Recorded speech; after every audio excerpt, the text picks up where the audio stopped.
일본 수출용 찻잔을 최초로 만들었던 양산 동면 법끼리가 높은 역사적 가치에도 방치되고 있습니다. 그 현실을 취재했습니다.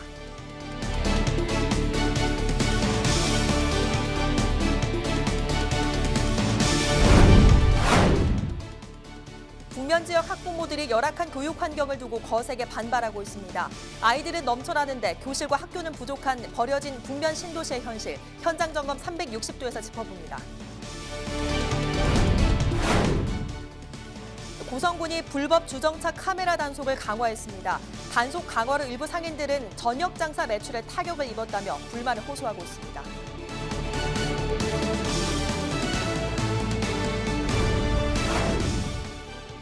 양파 가격이 생산량에 비해 큰 폭으로 떨어지는 풍년의 역설로 농민들의 시름은 깊어지고 있습니다. 지자체에서는 서둘러 수급 대책 마련에 나섰습니다.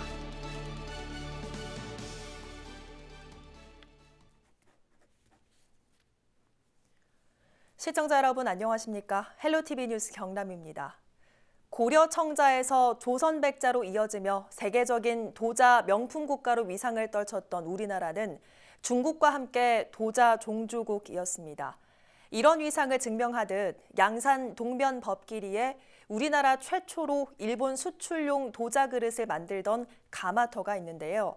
하지만 역사적 가치가 높은 곳임에도 불구하고 반세기 넘게 제대로 복원조차 되지 않고 있습니다. 송국회 기자가 취재했습니다. 풀숲을 헤치니 사기 그릇 조각들이 모습을 드러냅니다. 우리나라 도자 역사 최초로 일본에 수출했던 찻잔, 법기 사발의 흔적입니다. 모양과 색깔도 가지각색입니다. 법기 사발의 수출 시기는 1609년부터 1743년 사이에 집중된 것으로 추정됩니다. 수출된 사발 중 20점은 일본 노무라 미술관에 유물로 보관돼 있습니다.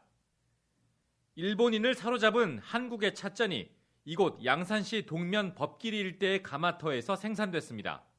최근 양산시가 진행한 지표조사에서 가마터 8기가 있는 것으로 확인됐지만 전문가들은 더 묻혀 있을 것으로 보고 있습니다. 아시아의 도자기에 가장 큰 역사적 의미가 있는 곳입니다. 법기 요지를 발굴하면 있죠. 한국, 일본 도자사의 미스테리를 푸는. 지금도 일본에서 국보급 대접을 받고 있는 차사발 중에는 법기 사발이 포함되어 있는 것으로 알려졌습니다. 실제 일본의 유명 도예사학자인 히야시야 세이조가 저술한 고려다완이라는 책에도 경상남도 동래 부근의 천기마을, 지금의 법끼리에서 국보급 찻잔이 만들어졌다고 기술하고 있습니다. 문제는 역사적 가치가 높아 1963년 국가사적 제100호로 지정된 양산 법끼리 요지가 반세기 넘게 복원조차 안 되고 있다는 겁니다. 10만 제곱미터에 달하는 가마터 일대 전부가 사유지로 묶여 있다 보니 수백억 원의 예산을 들여 한꺼번에 매입할 수 없었기 때문입니다. 상황이 이렇다 보니 우기 때 휩쓸려 내려온 법기 사발 일부가 곳곳에서 발견될 만큼 방치되고 있습니다. 지역사회를 중심으로 법끼리 요지에 대한 복원이 시급하다는 요구가 나오고 있습니다. 지금부터라도 우리나라와 일본과의 도자 교류 역사를 이해하고 법끼리 요지의 체계적 발굴 복원을 위해 경남도가 중심이 되어서 그나마 양산시가 2023년까지 42억 원을 들여 법끼리 가마터 일대를 사들이겠다는 계획을 세운 상황. 하지만 유물 전시관 건립을 위한 예산에는 턱없이 부족합니다. 보존 가치가 높은 국가 사정인 만큼 경남도 차원의 예산과 국비 지원도 절실해 보입니다. 헬로티비 뉴스 송국혜입니다.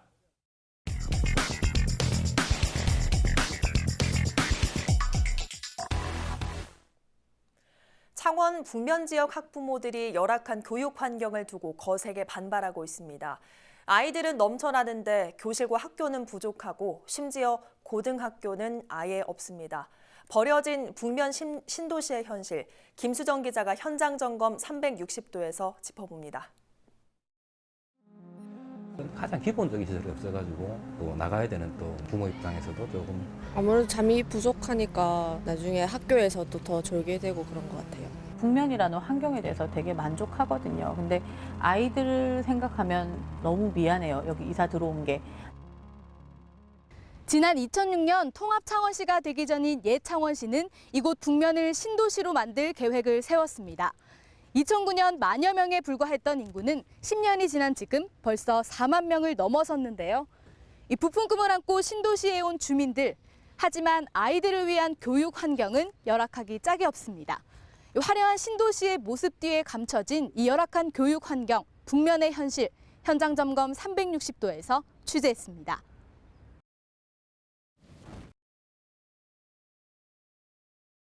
창원 북면 신도시의 감계와 무동에 있는 초등학교는 모두 3곳. 전체 초등학생만 3천여 명이 넘습니다. 해마다 입학생은 점점 늘고 있는 상황.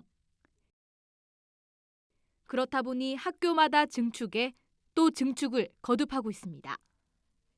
그중에서도 이 무동초등학교가 가장 큰 문제입니다. 이렇게 보시다시피 학기 중에도 불구하고 버젓이 증축 공사를 하고 있습니다. 수업하고 있는 아이들 머리 바로 위가 공사장인 겁니다. 학부모들은 5층 공사 때문에 4층 교실의 천장이 뜯어졌고 비만 오면 물까지 샜다며 하소연했습니다. 위에서 떨어졌지만 이 공간을 비워놓고 애들이 수업을 해야 되는 거죠. 교장실, 상담실 다 빼가지고 교실로 특별실이 아예 없이 교실로 쓰고 있는데 내년에 이걸 또 해야 되고 이 상황을 증축을 또 해야 되는 상황이 생기는 거예요. 아이들이 많다 보니 초등 돌봄 교실이 부족한 문제도 심각합니다. 한정된 공급에 수백여 명이 몰리고 그만큼 경쟁이 치열해지면서 많은 학생이 학교 밖으로 떠밀려 나가고 있습니다.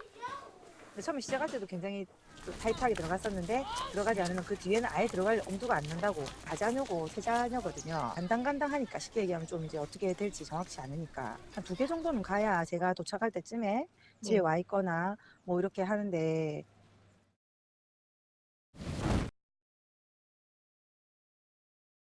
중학교는 내년이 돼야 겨우 2곳.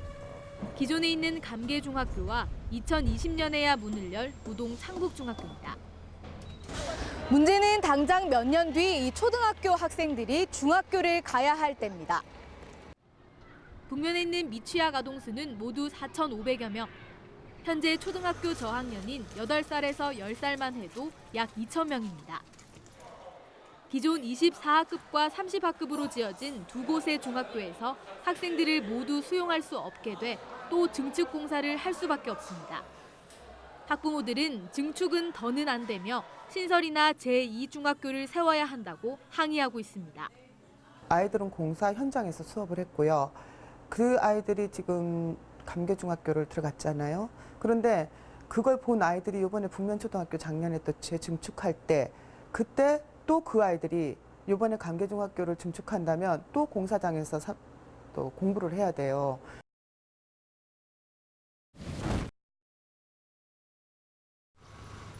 오전 7시가 조금 넘은 시각, 고등학생들이 노란 승합차를 탑니다. 북면에서 쉽게 볼 수 있는 이른 아침 풍경입니다. 북면에 고등학교가 아예 없다 보니 학생들이 창원 시내 쪽으로 통학을 해야 하는데 버스 노선이 많지 않아 학부모들이 한 달에 10에서 15만 원을 내며 사설 승합차까지 동원해 아이들을 등교시키고 있습니다. 제가 그냥 여기서 제일 가까운 여고 다니는데도 버스 타는 게 좀 번거롭기도 한데 아무래도 잠이 부족하니까 약간 나중에 학교에서도 더 졸게 되고 그런 것 같아요. 고등학교가 아무래도 가까이 생기면은 잠자는 시간도 늘어날 수 있고 공부하는 시간도 늘어날 수 있으니까 좋을 것 같습니다. 고등학생들은 학군으로 묶이는 창원 의창구 성산구에서 어느 학교로 가게 될지 모릅니다. 이 사설 승합차와 부모님 차량, 버스로 왕복 1시간에서 길게는 3, 4시간씩 통학에 시간을 쏟고 있습니다. 북면 신도시와 가장 가까이 약 10km 정도 거리에 있는 경상고입니다. 고등학교는 추첨제이기 때문에 학생들이 이 학교로 배치되면 그나마 운이 좋은 건데 이 경상고로 오는 버스조차도 북면에서 오려면 직행 노선이 없어 2번이나 갈아타야 합니다. 그렇다고 고등학교를 지을 곳이 없는 건 아닙니다. 창원시가 신도시 조성부터 고등학교 부지로 정해둔 곳이 있지만 여전히 빈 땅입니다.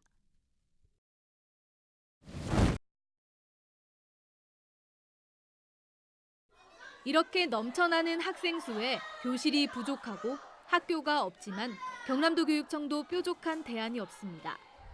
지난 4월 도교육청이 고등학교를 짓기 위해 교육부 중앙재정투자심사위원회에 신설 계획을 제출했지만 부적정 판정을 받았습니다.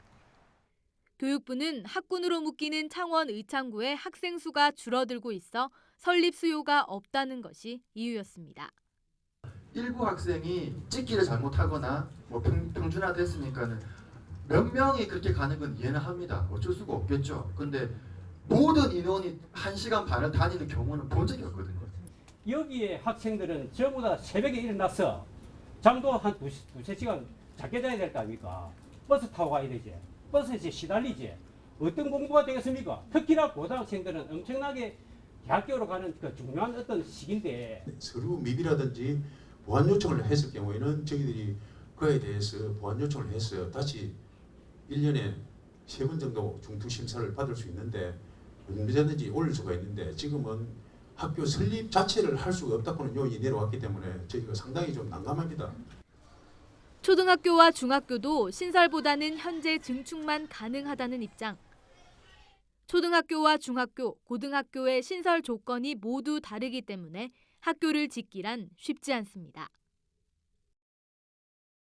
교육부에서 이제 중투를 통과해야 이제 신설이 되는데 교육부에 지금 계속 이제 학생 수도 감소를 하고 그러다 보니까 이제 신설 억제를 하고 있는 중입니다. 특별교실이나 이런 거를 몇 개 정도 전용을 해서 할 수밖에 없는.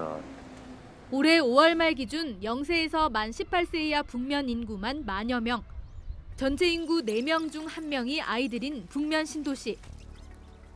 도시를 계획하고 관리해야 하는 창원시도 주민 편의 시설을 계속 저희가 구축을 하고 있거든요. 학교 시설이나 도로나 공원이나 이런 건 하고 있으니까 학교도 지금 저희가 학교만 들어가면 진짜 완벽한데 교육을 책임져야 하는 경남도 교육청도 신설할 정도까지는 안 나오고 지금 또 여기 지금 현재로는 지금 개발이 또 조금 끝난 상황이거든요, 사실상.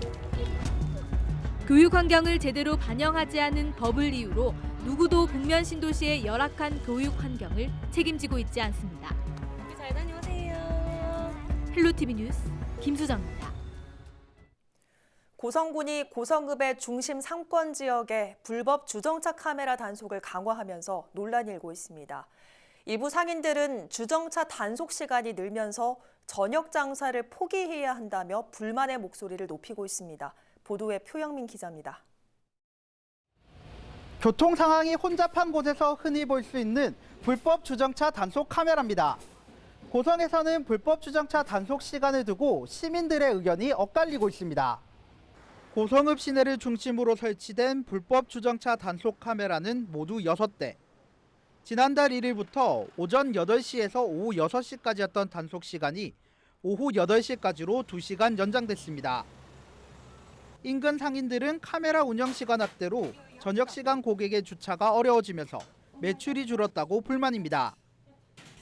옷에 어려운 시기에 장사가 잘 안 되니까 해도 옷에는 길잖아요. 기는데 6시까지만 단속을 하고 8시까지는 너무 길어서 안 된다고 좀 6시까지만 해주고 6시 이후로는 풀어주세요. 그래야 목욕탕을 와도 안 그렇습니까? 6시 넘으면 될 수 있잖아요. 요즘은 해가 있으니까. 근데 8시까지면 컴컴해야 차를 대니까 그런 거는 좀 풀었으면 좋겠어요.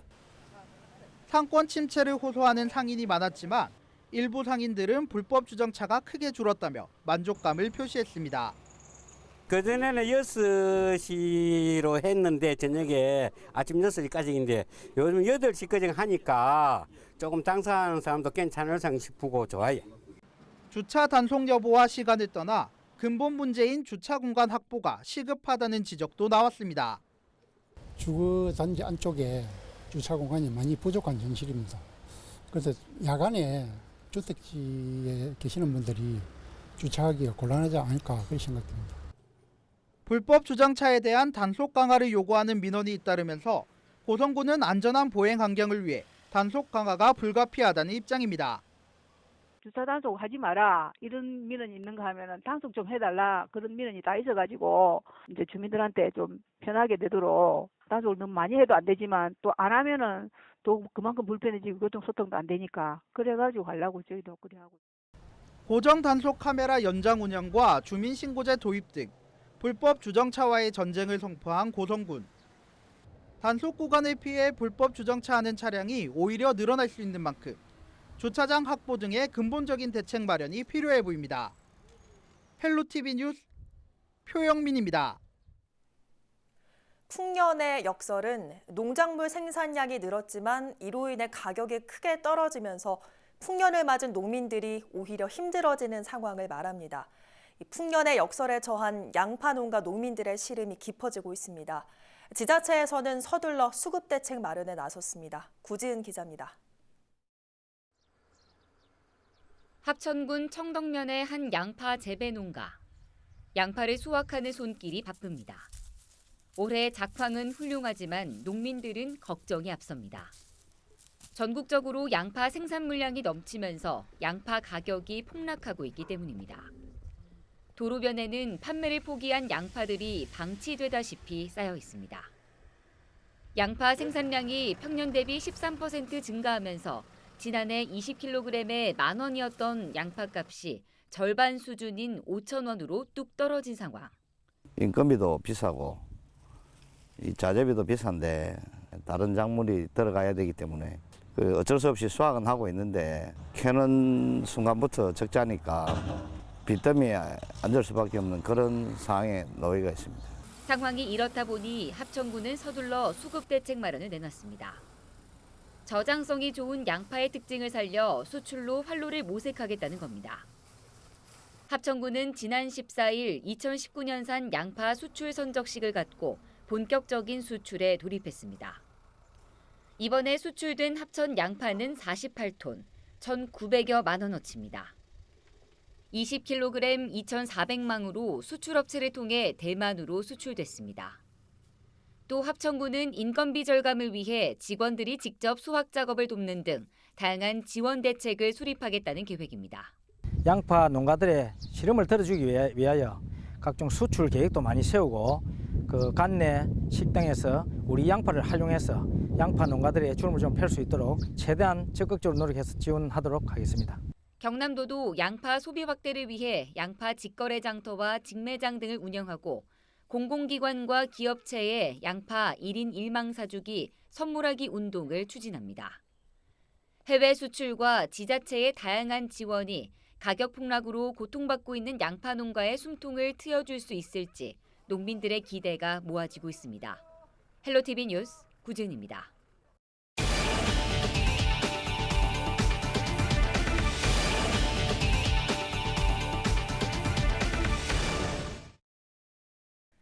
김경수 경남도지사가 17일 열린 주요 현안 토론회에서 데이터 기반의 행정을 강조했습니다.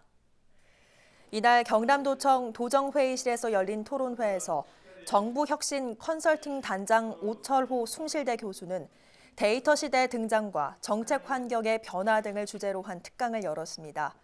이어서 간부 공무원들은 공공데이터 활용 방안과 데이터 기반의 도정 운영을 위한 혁신 방향 등 다양한 의견을 공유했습니다. 행정하고 뭔가 협업을 하는 데 있어서 데이터 없이는 협업하기가 어려워. 오히려 데이터를 매개로 해서 협업해 나가고 행정 서비스를 같이 풀어갈 수 있는 그런 게 좀 필요할 거라고 생각하는데. 동료 차를 훔친 후 경찰의 추격을 피하다 차량 8대를 들이받은 30대 남성이 경찰에 붙잡혔습니다. 건축 현장에서 일하던 34살 김모 씨는 지난 12일 정오쯤 전남 나주시에서 동료 차량을 훔쳐 달아났습니다. 경찰이 같은 날 오후 5시 반쯤 김 씨가 창원 마산 하포구의 한 도로를 달리는 것을 확인하고 추격을 시작하자 김 씨는 추격을 피해 도망가던 중 주차된 차량 8대를 들이받은 후 오후 7시쯤 경찰에 붙잡혔습니다. 김 씨는 경찰에 김해에 있는 집에 가고 싶어 차를 훔쳤다고 진술했으며 경찰은 김 씨를 절도 혐의로 구속했습니다. 현대로템이 차세대 방산 제품 개발에 나섰습니다. 현대로템은 자주 도화 장비와 경장갑차를 공개하고 해외 기술의 국산화를 통해 한국형 방산 제품을 개발하겠다고 밝혔습니다. 자주 도화 장비는 기동부대가 곧바로 하천을 건널 수 있게 하는 차량으로서 여러 대를 연결해 교량처럼 활용할 수 있습니다. 또 경장갑차는 승용차 정도의 작은 크기를 바탕으로 포탑과 기관총을 탑재하고 항공 수송이 가능합니다. 함안군이 오는 25일까지 군민들을 대상으로 함안 마리산 고분군 주민지킴이 참가자를 모집합니다. 주민지킴이는 마리산 고분군 모니터링과 환경정비, 고분군 현황조사와 보고 등 각종 홍보 활동을 수행하게 됩니다. 신청은 함안군청 홈페이지에서 신청서를 다운받아 작성 후 함안군청으로 직접 방문하거나 메일을 통해 가능합니다.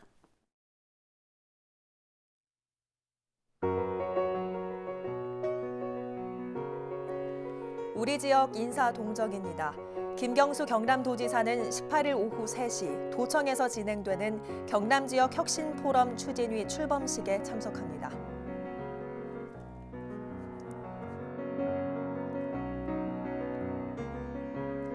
허성무 창원시장은 오후 3시 창원시청 시민홀에서 진행되는 2019년 맞춤형 인구 특강에 참석합니다.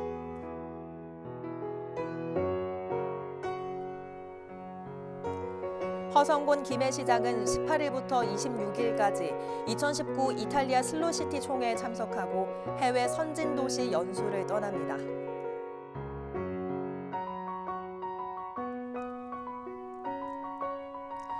박일호 밀양시장은 오전 10시 반 부산대 밀양 캠퍼스에서 열리는 태양광 활용 지원 사업 준공식에 참석합니다.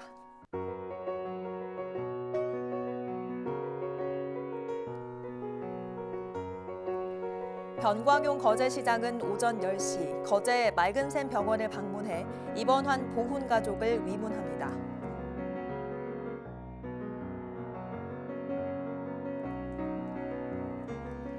강석주 통영시장은 오후 4시 통영시청에서 열리는 어린이 미각도서관 건립 타당성 조사 용역 중간 보고회에 참석합니다.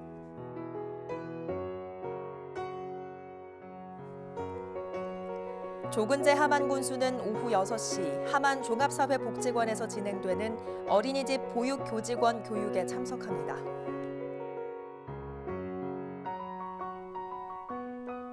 백두현 고성군수는 오전 10시 고성군청에서 진행되는 이웃돕기 성금 기탁식에 참석합니다. 한정우 창녕군수는 오후 6시 반 창녕 도훈 힐마루 컨트리클럽에서 진행되는 창녕 우포 라이온스 클럽 창립 14주년 기념 행사에 참석합니다. 구인모 거창군수는 오전 10시 반 거창군청에서 진행되는 거창 전통시장 중장기 발전계획 연구 용역 착수 보고회에 참석합니다.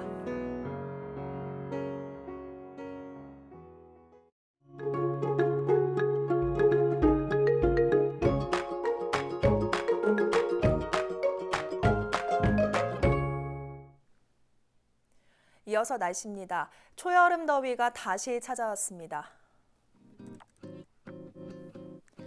월요일 낮 동안 볕이 강하게 내리쬐며 창녕 30도, 함안은 29도를 보였는데요. 기온은 점차 오름세를 보이겠습니다. 화요일에는 낮 동안 경남 대부분 지역이 30도까지 오르며 더 덥겠습니다. 맑은 날씨가 이어지다가 수요일에 내륙 지역을 중심으로 벼락과 돌풍을 동반한 요란한 소나기가 한 차례 지나겠습니다. 바닷물의 높이가 높은 기간입니다. 남해안 저지대에서는 만조시 침수 피해 없도록 유의하시기 바랍니다. 화요일에는 빨래나 세차하기 좋겠습니다. 하지만 자외선 지수가 높은 만큼 외출하실 때에는 자외선 차단제를 꼭 바르시기 바랍니다.